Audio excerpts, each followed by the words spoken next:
That in 6 months, I think you can. So you're probably thinking about drawdown. So you have 5% daily, but a 10% overall drawdown.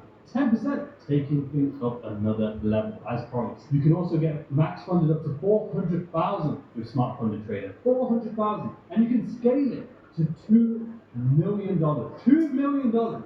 I'm blowing my own mind. I swear. So we only have 3 minimum trading days. So free on the challenge, free on the verification, so you can get funded within 6 days. With Smart Funded Trader, you can hold trades over the weekend. So whether you're a scalper, or whether you're a day trader, or whether you're a swing trader, it does not matter. We are here for every trader. Now I know you're excited to be funded with Smart Funded Trader. The incredible launch offer that we're doing here at Smart Funded Trader is going to be 15% off. 15% off every challenge.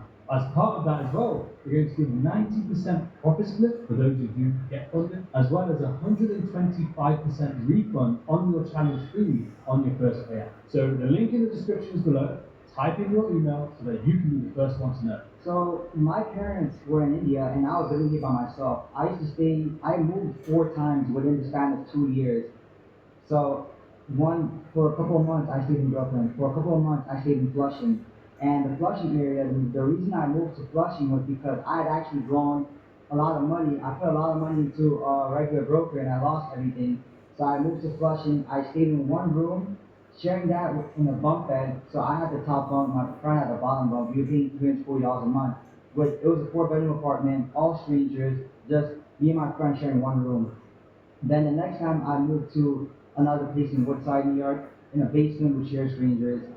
And when I just kept blowing everything, when I had barely any money in my bank account, I barely had any social interactions.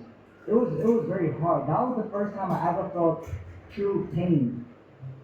So my entire life from up to the age of 18, I've always had friends. I've never felt what loneliness was. Yeah. And then for the first time in this journey, I felt loneliness. And loneliness is one of the worst things you could possibly feel. Seeing someone, feeling the death of someone's family, that hurts.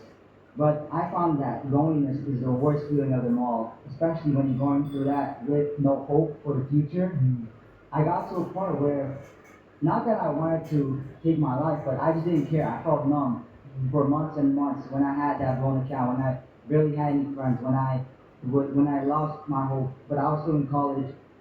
And I remember one time I was in the train going back to my job, to the government job. It was the end of the day actually. I remember one time I was in the train.